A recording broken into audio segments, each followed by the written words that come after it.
Assalamualaikum warahmatullahi wabarakatuh. Hai kawan pajak di mana saja berada. Bagaimana nih kabarnya hari ini? Semoga kawan pajak dalam keadaan sehat selalu ya.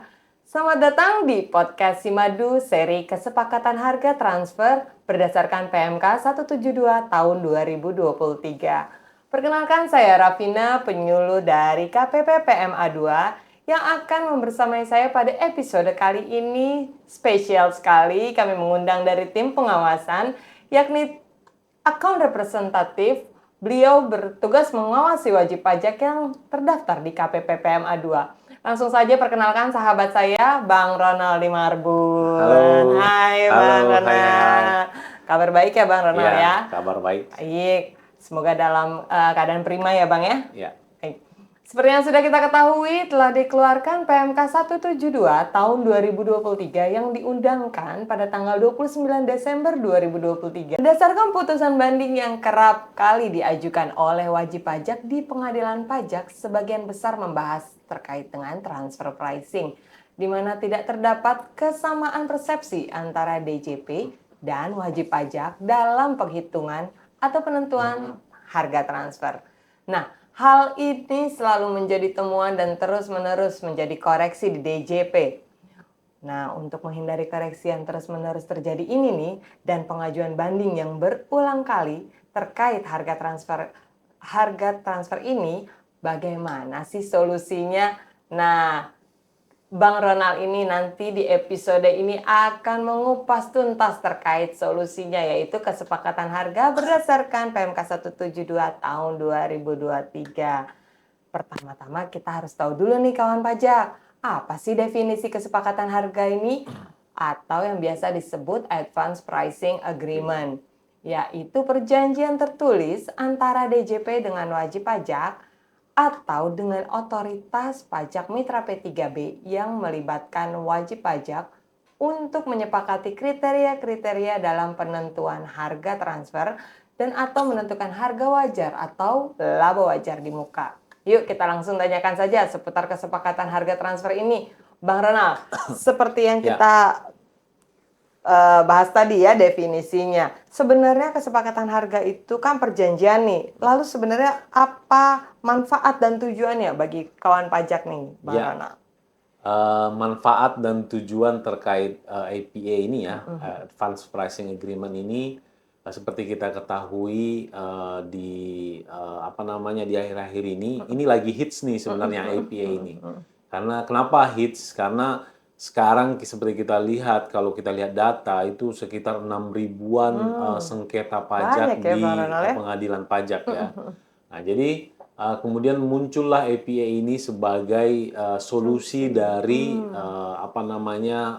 solusi dari sengketa antara wajib pajak dengan otoritas, dalam hal ini Direktorat Jenderal Pajak. Nah, APA ini muncul sebenarnya sudah dari tahun-tahun sebelumnya, bahkan di PMK 22 tahun 2020 Di juga aturan sudah, sebelumnya ya. ya, Bang Ronald ya? Nah, sebelumnya juga sudah ada PMK 7. Nah, kemudian ini ada PMK 172 lagi yang mengatur juga terkait APA. Jadi, nah ini lagi hits juga nih, menawarkan kepada wajib pajak untuk berunding nih antara DJP dengan wajib pajak, baik antara DJP juga dengan yurisdiksi mitra.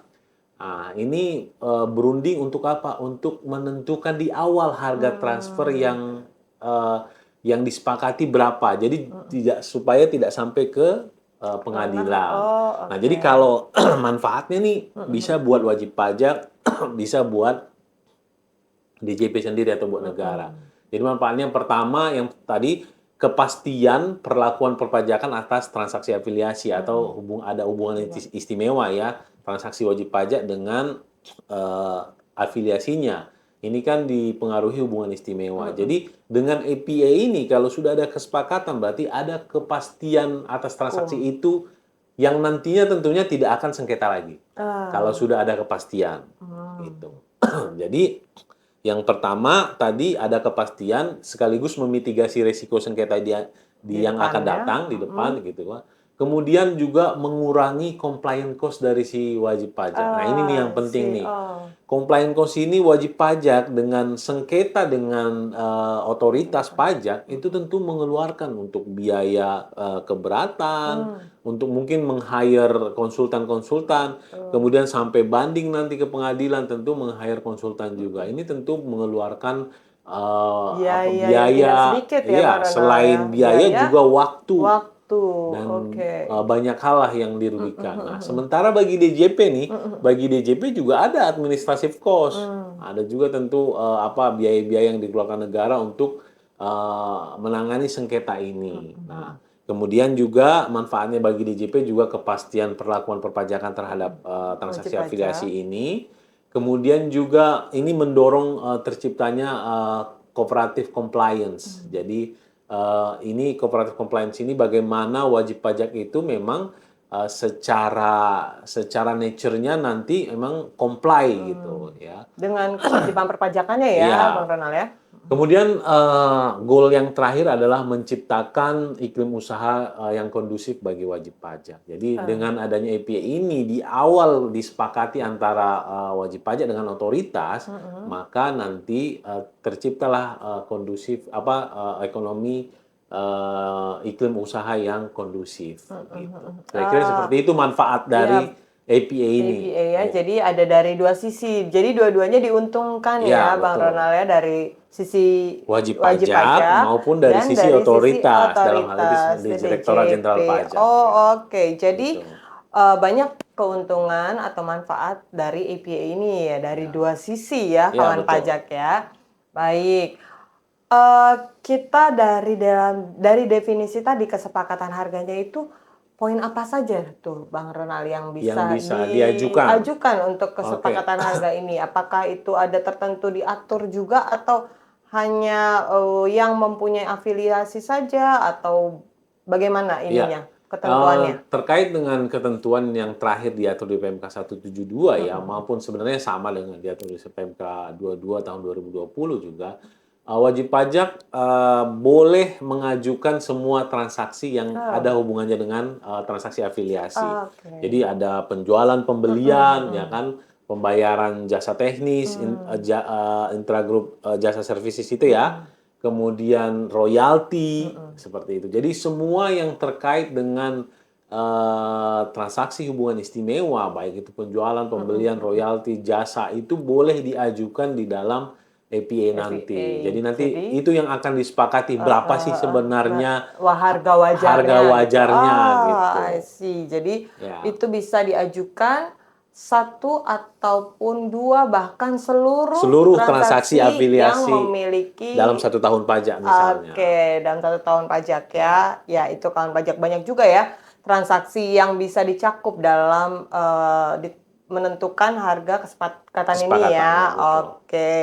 Supaya nggak ada sengketa pajak nih, biasanya nih di putusan banding tuh royalti ya kan, pembelian barang jadi seperti itu. Penjualan, pembelian, Itu yang selalu dikoreksi atau royalti, jasa, intragroup gitu ya.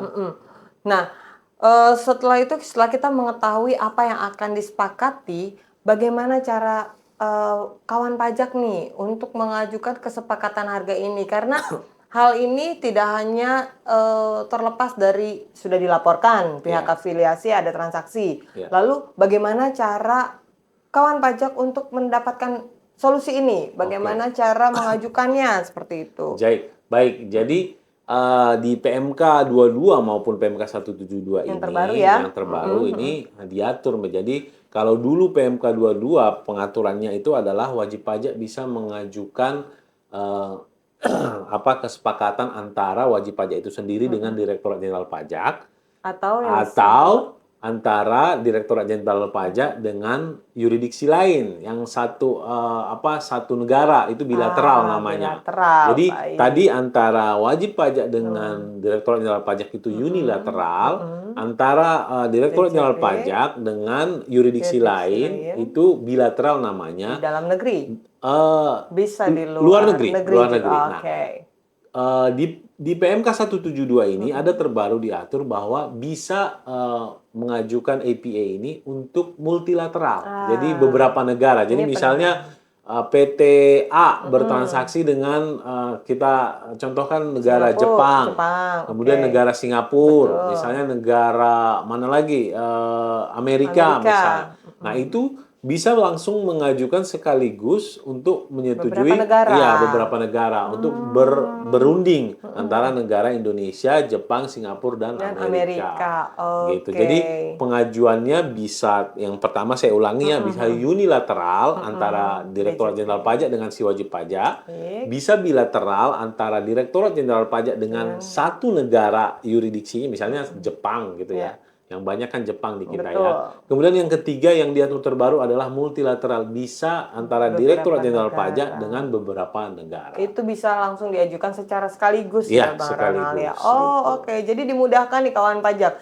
Jadi apabila ada transaksi dengan beberapa negara diajukan dalam sekali pengajuan kesepakatan harga ya, Ya, betul. supaya didapatkan harga Harga wajarnya wajar yang di berapa sih beberapa negara sebenarnya? Ya, ini.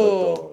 Oke. Berapa sebenarnya harga transaksi yang wajar, Wajar. yang normal lah, ya, baik transaksi ke negara X, negara Y, dengan negara Z misalnya. Ya. Oke, jadi kita nambah ilmu nih kawan pajak terkait dengan aturan yang terbaru ini. Ada penambahannya ya, Ya, bisa. multilateral. Multilateral. Seperti itu nih kawan pajak. Lalu berarti pengajuan kesepakatan ini diajukan sendiri oleh wajib pajak ya, Ya, Bang betul. Ronald ya, tidak bisa. Oh iya, diajukan oleh wajib pajak atau bisa nggak misalnya dari pihak afiliasinya nih, Bang Ronald, diajukan ke sini gitu, ke Bisa DJP aja, gitu, bisa ya? aja, bisa aja itu masuknya ke bilateral berarti. Jadi bisa aja misalnya Dari Jepang dari gitu Jepang misalnya misalnya, mengajukan APA ke ke Indonesia Indonesia. atau dalam hal ini otorisasi perpajakan kan Direktorat DJP Jenderal ya, Pajak. Nah, terkait transaksi dari afiliasi dari si PT yang ada di Indonesia ini dengan dia misalnya gitu. Oh, oke. Berarti bisa Gitu. timbal balik. Iya. Jadi wajib pajak siapa yang dapat mengajukan bisa antara si pihak afiliasi atau kita di dalam negeri gitu ya dari domestik ini. Nah, wajib pajak dalam negeri kan tadi kan bisa nggak atas dasar apa? Apakah bisa secara inisiatif dari wajib pajak atau dari otoritas dalam hal ini DJP gitu, Oh, Bang Ronald, kalau gimana? untuk apa namanya untuk pengajuan APA ini kita tetap mengacu ke apa self assessment ya. Jadi wajib pajak itu tetap mengajukan sendiri. Oh, Adapun oke. Direktur Jenderal Pajak sebagai otoritas hanya menghimbau. Ayo nih ada fasilitas nih Oke. gitu. Jadi nggak ada kewajiban kepada si WP harus ikut APA atau tidak gitu ya. Tapi Oke. istilahnya ya Kebijakan manajemen ya, ya. kebijakan manajemen mau mengurangi compliance cost tadi, mau dapat kepastian hukum ya, kepastian hukum terkait transaksi afiliasinya, ya silahkan monggo mengajukan APA.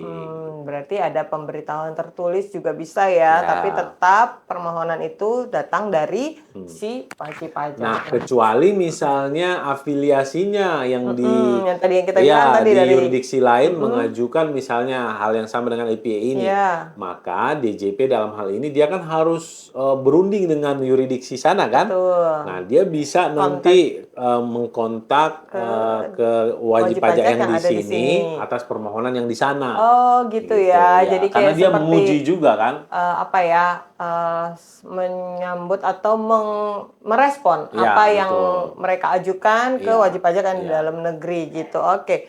Episode ini kita sempitkan ya lingkupnya ke inisiatif wajib pajak ya, Iya. Bang Ronald ya, dari wajib pajak di dalam negeri. Nah, terkait dengan kesepakatan harga ini diajukan, lalu berapa lama kesepakatan harga itu berlaku Oke. gitu? Apakah ada batasannya? Apakah sepanjang transaksi itu diajukan nanti ya udah nanti setiap ada transaksi itu nanti bertahun-tahun sepanjang Iya. apakah ada batas waktunya itu Bang Ya, Ronald? itulah yang ditawarkan di PMK ini ya. PMK 22 sebelumnya juga sudah ditawarkan bahwa APA ini dia memberikan kepastian 5 tahun ke depan. Oh, oke. Bahkan bisa rollback atau mundur ke belakang 2 tahun. Jadi dia bisa memastikan istilahnya dengan satu pengajuan misalnya tahun pajak 2025 lah kita contohkan. Ya, yang Maka akan datang nih ya. kalau sudah ada kesepakatan harga transfernya, maka nanti berlaku 5 sampai 5 tahun ke depan. Oke, Gitu. 2025 disetujuinya nih Iya, misalnya Bang setuju. Ya, Ronald. untuk tahun pajak Berarti 2025 berarti 2026, 2027, 2028, 2029 sampai 2030. Nah, bisa mengajukan rollback 2 tahun ke belakang. Misalnya 2024 sampai 2023 gitu. Kalau wajib pajak menginginkan untuk dilihat looking back ke belakang Iya. nih ada transaksi ini juga Iya, nih gitu. betul. Kenapa nggak sekalian dikoreksi diuji sekalian? misalnya. Betul. Nah, itu manfaat. Dan sekarang di PMK 172 ini, kalau tadinya di PMK 22 tahun 2020, sanksi atas pembetulan misalnya dia rollback itu ada sanksinya. Nah, kalau di PMK 172 itu dibebaskan sanksinya. Jadi tidak dikenakan sanksi. Tidak dikenakan. Ya. Ini hal perubahan dari PMK sebelumnya Ya, PMK ya. 22 ke PMK 172 tahun 2023. Baik, berarti kita sudah menemukan perbedaan dari PMK sebelumnya dengan PMK baru ini. Tadi ada dua ya kawan pajak, dari bentuk kesepakatan harganya yaitu multilateral dan dihilangkannya sanksi administrasi Ya, terkait untuk rollback. dengan rollback Ya. atau tahun mundur gitu ya. Betul. Oke. Lalu tadi apa itu berupa kesepakatan kriteria penentuan harga transfer. Lalu kriteria yang termuat dalam API itu apa aja tuh yang dicakup tuh Bang Ronald? Jadi nanti di APA itu mencakup beberapa hal ya. Jadi pertama misalnya identitas pihak afiliasi, Kemana aja tadi yang ya. dicakup. Kemudian transaksi afiliasi yang diajukan ya, transaksi afiliasi yang Tadi yang diajukan. transaksi Ya, beberapa betul. poin Kemudian tadi. metode penentuan harga Nah, ini transfer nih, yang baru digunakan, nih. ya. Nah, bagaimana dia menentukan harga transfer ke afiliasinya, gitu. Misalnya kita contohkan harga jual. Metode harga jual. Ya, bagaimana misalnya dia menentukan harga jual saya segini, saya ini kan ke afiliasi saya, metode penentuan harganya seperti ini. Apa? Gitu. Oke, lalu cara penerapannya seperti Ya, apa? cara penerapannya, metode penentuan harga transfer disepakati. Kemudian ada asumsi kritisnya. Asumsi kritisnya itu semacam yang membenarkan bahwa informasi tambahan gitu. ya, membenarkan bahwa memang beginilah yang paling ideal transaksi afiliasi penentuan harga transfernya yang paling ideal ke afiliasinya seperti itu. Oke, itu berarti yang dijelaskan itu yang sudah berjalan atau yang akan direncanakan terkait dengan transaksi yang sudah berjalan ini, Bang Ronald? Yang sudah berjalan. Yang sudah berjalan. Ya, oh, berarti yang sudah berjalan. selama Ya, misalnya tahun pajak berapa misalnya yang mau diajukan misalnya ya. Oh sorry, maksud saya bukan yang sudah berjalan ya. Misalnya kalau yang sudah berjalan kan tidak bisa diajukan lagi. Misalnya tahun pajak 2025 yang mau diajukan. Nah, itu berarti dia akan memberikan analisis harga transfernya. Ya, ke otoritas.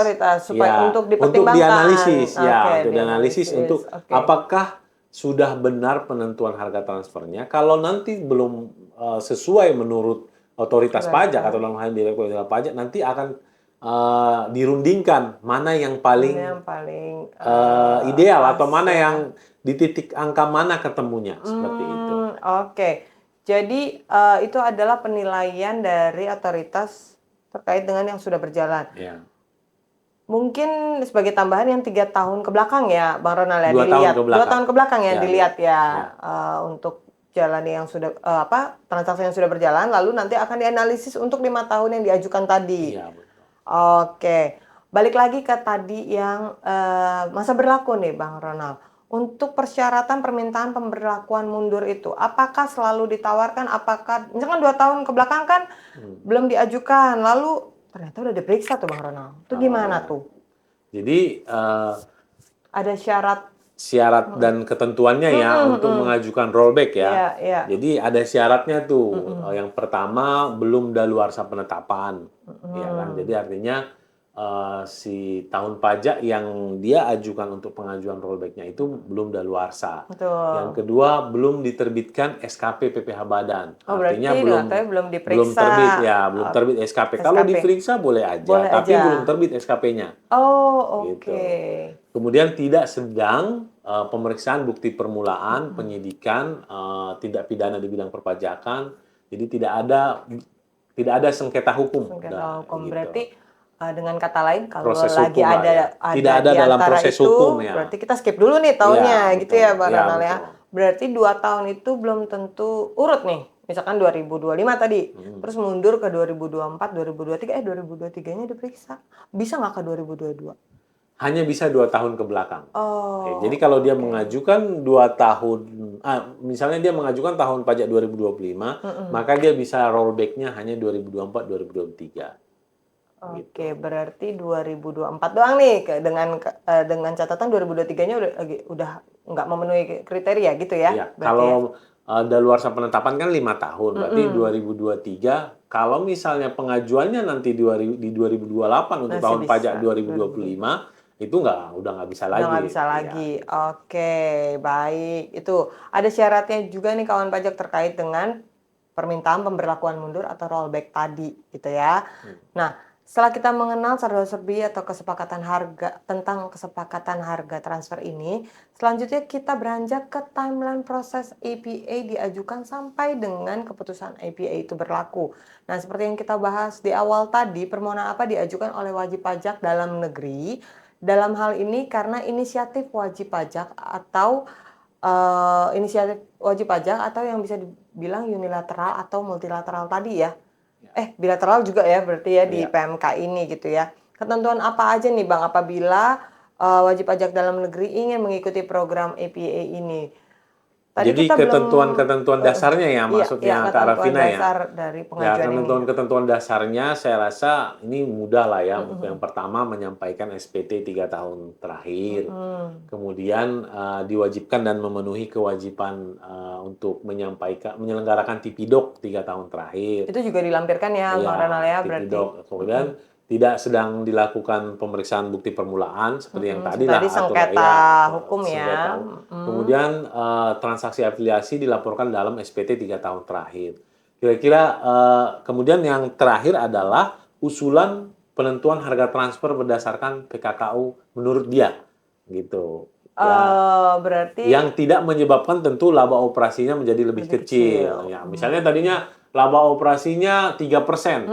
Nah, dengan dia mengajukan APA, dia harus mengajukan usulan penentuan harga transfer, tapi nggak boleh kurang dari 3%.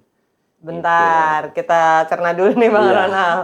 Berarti hitung-hitungan WP ini harus lebih dari 3%. Kalau misalnya rugi gimana? Bisa nggak? Kalau di aturan ini belum mengakomodir kalau misalnya dia mengajukannya kurang dari 3% atau kurang Oke, ya gitu. berarti sebenarnya kawan pajak juga udah tahu ya, maksudnya bisa diterima nggak ya kira-kira kalau kurang dari situ berarti kemungkinan besarnya mungkin fair-fairnya ya dia mengajukan sama dengan laba operasi yang dia lakukan. Ya, gitu. Oke, baik. Jadi ada nih ada batas threshold-nya gitu ya Iya. berarti ya terkait dengan laba operasinya gitu ya. Jadi kawan dia pajak. mengajukan nih tidak boleh Kak Rafina, misalnya dia mau mengajukan APA yang laba operasinya misalnya 3%, dia jadi saya mau berunding nih. Tapi laba operasi yang dia sampaikan 2%. Terus kata DJP, nah apa yang mau dirundingkan? Iya, Jadi iya, dia iya. misalnya yang cocoknya misalnya 3%, saya kasih gambaran yang umum lah ya. Laba operasi di laporan keuangannya misalnya 3%. Ya, dia mengajukanlah misalnya 4% lah taruh. Nih laba operasi saya laba operasi saya mengajukan, kita berunding deh, saya mengajukan 4%. DJP misalnya nih berdasarkan pemeriksaan sebelumnya yang masih sekarang dispute misalnya di pengadilan, itu laba operasimu 5% sebenarnya. Oke, kita berunding mana ya. Nah, misalnya ketemulah di titik 4,5%. Itulah yang menjadi nanti kesepakatannya yang berlaku untuk 5 tahun ke depan dan bisa 2 tahun ke belakang. Seperti itu kira-kira gambaran umumnya. Oke, ya agak-agak tercerahkan ya kawan pajak. Kalau tadi kan kita dapat 4,5, ternyata realnya di bawahnya, mungkin nggak sih? Atau udah dikunci di Realnya maksudnya gimana? misalkan nanti kan di tahun depannya asumsinya 4,5% ya hitungannya. Nah ternyata di luar itu gitu. Jadi apakah itu terjadi Oh, misalnya ada pandemi terjadi gitu, pandemi. kayak kemarin 3 tahun lalu, terus ternyata gimana tuh? Ya nanti ini bisa dievaluasi. Jadi kalau Evaluasi misalnya lagi kondisinya berarti. memang ada kondisi tertentu Nah, yang di luar dugaan ya, dugaan force ya, major ya gitu force major misalnya. di luar dugaan, maka ya nanti bisa Evaluasi dievaluasi lagi. sama Oh, oke. direktorat Itu dia pajak tuh ya. tadi yang jadi kunci kan. Biasanya kalau kita kunci 5 tahun kan bisnis itu kan naik turun Iya, ya Bang naik Ronald turun. ya. Pasti akan ada terjadi. Ini diperkirakan 5 tahun ke depan itu dalam kondisi normal. Oke. Jadi misalnya kalau kita contohkan tadi 4,5%, berarti selama 5 tahun ke depan berarti dia laba operasinya 4,5% dalam kondisi normal ya. Ya, ya, Tapi ya, kalau ya. misalnya in case ada hal-hal tertentu di luar dugaan, maka nanti bisa dievaluasi. Dievaluasi lagi. Baik. Nah, setelah tadi udah memenuhi kriteria nih. Lalu tadi SPT 3 tahun terakhir. Berarti kan yang dilihat dari transaksi normal SPT 3 tahun terakhir ya yang Ya, betul. dievaluasi. Lalu apa saja syarat-syarat secara eh, apa ya, lampiran gitu ya yang diajukan ke KPP. Ini teknisnya nih Bang Ronald. Kalau Teknisnya. tadi kan Jadi misalnya wajib syaratnya pajak sudah udah memenuhi tadi ya. kriterianya. Oh, Bagaimana caranya oke. nih gitu ya? Caranya. Oke, caranya itu ya datang ke KPP terdaftarnya. Oh, Ya, terdaftar datang ya ya. Bang Jadi Ronald ya. menyampaikan permohonan APA-nya dan sudah memenuhi persyaratan tentunya ya. Kemudian ditandatangani pengurusnya permohonannya itu. Kemudian pengajuannya itu apa namanya dalam periode 12 sampai dengan 6 bulan sebelum. Jadi maksimal 6 bulan sebelum periode tahun pajak Yang diajukannya. diminta. Jadi Oke, misalnya tahun pajak tadi 2025, 2025. tahun pajak saya mau mengajukan IPA untuk tahun pajak 2025, berarti paling lambat adalah bulan Juni nanti. Bulan Juni, Iya, berarti 6 bulan sebelum iya, ya. 6 bulan sebelum tahun pajak 2025. Oke. Misalnya dalam kondisi tahun bukunya Januari Desember ya. Betul, Gitu. Januari Jadi, Desember ya, ya. 6 bulan sebelum berlakunya tahun pajak itu. Kemudian dilampiri juga surat pernyataan bersedia melengkapi seluruh dokumen yang diperlukan dalam proses APA. Jadi ada Surat pernyataan tuh. pernyataan. Kemudian surat pernyataan bersedia melaksanakan kesepakatan APA. Jadi kalau ada APA, misalnya udah ada kesepakatan APA, misalnya yang tadi kita contohkan, udah ada kesepakatan 4,5% laba operasinya, maka dia harus apa namanya, Menjalankan. ya melaksanakan kesepakatan itu gitu. Oke, jadi poinnya adalah at least 6 bulan sebelumnya Ya, 6 gitu. bulan Kalau sebelumnya. udah lewat ya berarti tidak Tahun pajak berikutnya tahun saja. berikutnya aja, tahun 2026. Tapi sebenarnya nggak di Juni aja, Juni ke belakang sampai 12 bulan sebelum Ya, belum. tahun Tahun pajak yang diajukan. diajukan. Oke, gitu ya kawan pajak, diingat timelinenya itu pengajuannya itu adalah 6 sampai 12 bulan sebelum Dimulainya periode APA-nya. dimulainya periode APA yang diajukan gitu. Lalu kalau sudah diajukan nih, tadi kan sudah disertai dengan surat pernyataan bersedia untuk melengkapi dokumen-dokumen yang diminta. Ya. Itu timelinenya dari sejak dimasukkan dari surat pernyataan itu sampai dengan nanti, oke, yuk kita jalankan kesepakatan atau diajukannya bisa apa enggak kita lanjut, itu berapa lama tuh dari sejak kawan pajak mengajukan gitu Bang Ronald? Baik. Terkait timeline proses APA ini ya, jadi seperti yang kita sudah sampaikan tadi ada unilateral, ada bilateral, ada multilateral. Betul. Nah, kalau unilateral ini dari pengajuan sampai dengan keputusannya, harga kesepakatannya itu, keputusan APA-nya itu bisa sampai 22 bulan maksimal. Total? Ya, total. Kalau untuk bilateral dan multilateral itu maksimal 24 bulan. Itu sudah harus ada keputusan Surat. kesepakatannya. Oke. Nah, bagaimana timeline-nya? Jadi begitu wajib pajak menyampaikan permohonan, nah 1 bulan setelah itu nanti Direktorat Jenderal Pajak akan menyampaikan pemberitahuan tertulis APA ini apakah dapat atau tidak dapat ditindaklanjuti. Jadi 1 bulan. Itu 1 bulan tadi ya, berarti Satu jawabannya bulan ya. sejak Oke. sejak EPA permohonan diajukan. Permohonan diajukan. diajukan. Nah, kemudian dari 1 bulan tadi ketika wajib pajak sudah Lanjut mendapatkan, nih misalnya. lanjut nih misalnya pemberitahuan tertulisnya udah ada. Kemudian wajib pajak diberikan waktu 3 bulan untuk menyampaikan kelengkapan dokumen. Oh, Ya, oke. kelengkapan dokumennya itu misalnya Ya, laporan ya, ya. keuangan, TPDoc, sama penjelasan rinci. Jadi 1 bulan, 3 bulan. Nah, setelah 3 bulan itu baru diajukan pembahasan ya, pengujian material itu dalam rentang waktu 6 bulan. Oh, oke. 6 bulan ini 6 dia bulan. diujilah ini apa namanya Permohonan ini ya. kemudian pengajuannya harga transfernya dari wajib pajak itu diuji sama otoritas itu dalam jangka waktu 6 bulan. Nah, baru setelah ada hasil pengujiannya nanti baru 12 bulan, paling lama 12 bulan itu diadakan perundingan. Nah, misalnya ini hasil pengujian, ini misalnya hasil permohonan wajib pajak. Ini hasil pengujian dari si otoritas. Dalam hal ini Direktorat Jenderal Pajak. Betul. Atau Perpajakan Internasional ya, kalau di Direktorat DJP. Jenderal Pajak. Nah, berundinglah mereka ini antara hasil dari wajib pajak dengan hasil dari Direktorat Jenderal Pajak. Nah, ini maksimal 12 bulan berunding. Jadi kalau di total setelah berunding 12 bulan, nanti 1 bulan sejak itu perundingan itu harus ada keputusan pemberitahuan EPA. Jadi kalau di total-total tadi, kalau untuk unilateral itu 22 bulan, kalau untuk bilateral dan multilateral itu sekitar 24 bulan maksimalnya. Itu mungkin kira-kira timeline-nya. Iya. Mungkin tadi bilateral dan multilateral lebih lama 2 bulan karena bersinggungan dengan beberapa negara lain ya, gitu betul. ya. Jadi ada yurisdiksi lain yang harus mungkin kesiapan di sana kan harus diperhitungkan juga. Jadi harus banyak tektokannya gitu ya, banyak berbalas terus waktu di sana juga mungkin ada perbedaan waktu segala macam. Jadi memang agak lebih lama untuk kesepakatan di luar Indonesia seperti itu, kawan pajak. Jadi ada beberapa poin yang timeline ini membedakan. Jadi ketika sejak diajukan apakah ditindaklanjuti atau tidak itu 1 bulan, betul ya.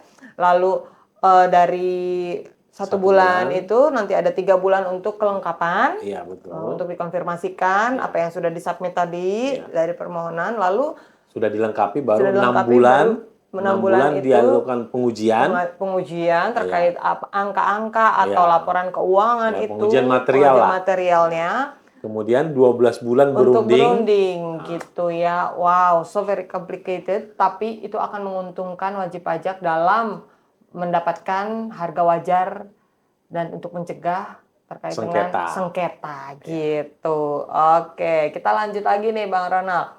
Terkait dengan kesepakatan harga ini tadi kita sum up gitu ya. 5 tahun ke depan akan tenang-tenang saja tanpa ada sengketa gitu ya. Ya, artinya tidak diganggu lagi dengan perkara-perkara misalnya pemeriksaan, keberatan, banding. Betul gitu. Terus tambahan lagi mungkin 2 tahun itu di PMK 172 itu ketika sudah terjadi pemeriksaan dan APA sudah hasilnya keluar, itu nanti akan dikoreksi di pemeriksaannya apabila sudah keluar APA-nya. Jadi pemeriksaan tadi kan Bang Ronald bilang pemeriksaan tetap berjalan, walaupun itu dalam proses pengajuan gitu ya. Jadi kalau misalnya dalam proses pengajuan APA ini sedang dalam proses pemeriksaan, jadi belum keluar SKP nih, belum Bang. keluar SKP, kemudian dia mengajukan APA. Nah, kalau hasil APA ini nanti masih ditunggu oleh pemeriksanya, maka nanti akan diakomodir di pemeriksaannya. Kalau misalnya ini sama-sama berjalan ya. Nah, in case misalnya ternyata hasil APA-nya belum keluar, kemudian hasil pemeriksaannya sudah keluar nih, udah SKP. Nah, maka nanti akan ada pembetulan SKP.